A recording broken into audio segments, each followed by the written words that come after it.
Voilà, dans cette vidéo, ce que je vais vous montrer, c'est comment rajouter dans ce que j'appelle le plumier. Le plumier, c'est ce qu'on a mis ici en dessous, que je vous avais déjà montré comment on faisait pour pouvoir le mettre en bas ou en haut. Avec les trois petits points ici, on peut le mettre en haut, ancré en haut à droite, ou bien on revient sur les trois petits points ici, on fait ancré en bas. Une fois qu'il est ancré en bas, on voudrait personnaliser ce plumier, c'est-à-dire mettre dedans, enfin moi je l'appelle plumier parce que c'est les outils dans lesquels qu'on utilise pour pouvoir travailler avec sur le TBI.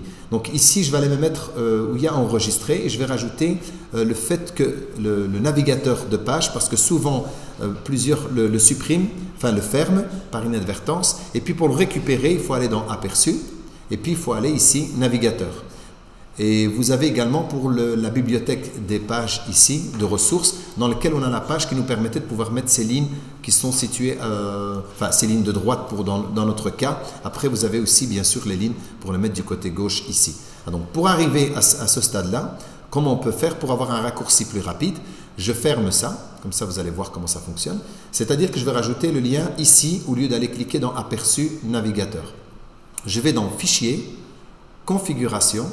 Et dans les configurations, je prends les commandes. Ce qui est à droite ici, ceci, c'est ce qui reprend déjà ce qui est affiché ici en bas dans la barre des outils. Donc, le plumier, que j'appelle le plumier. Donc ici, je vais prendre la page navigation, navigateur de page. Vous voyez, vous cherchez dans votre liste, vous allez le trouver.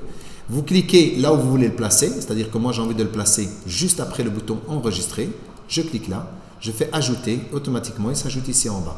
Je fais la même chose pour le navigateur de ressources pour les pages. Je me clique juste après navigateur de page, je clique sur celui-là et je mets ajouter. Et donc là, maintenant, j'ai le 2. Je vais fermer, vous allez voir ce que ça donne. Je clique ici, je me retrouve avec les pages. Je clique là, je me retrouve avec les ressources, notamment le papier ou toute autre ressource que vous auriez besoin dans votre atelier. Après, donc si je clique ici à droite, c'est là, donc là je reviens dans mes pages.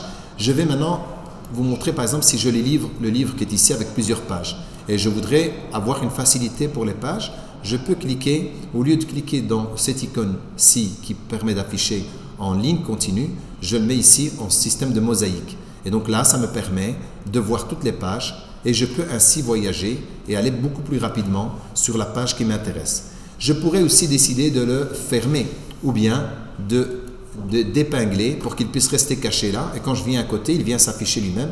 Je choisis la page que j'ai besoin, je me retire de là, après quelques secondes qu'est-ce qu'il fait? Il disparaît.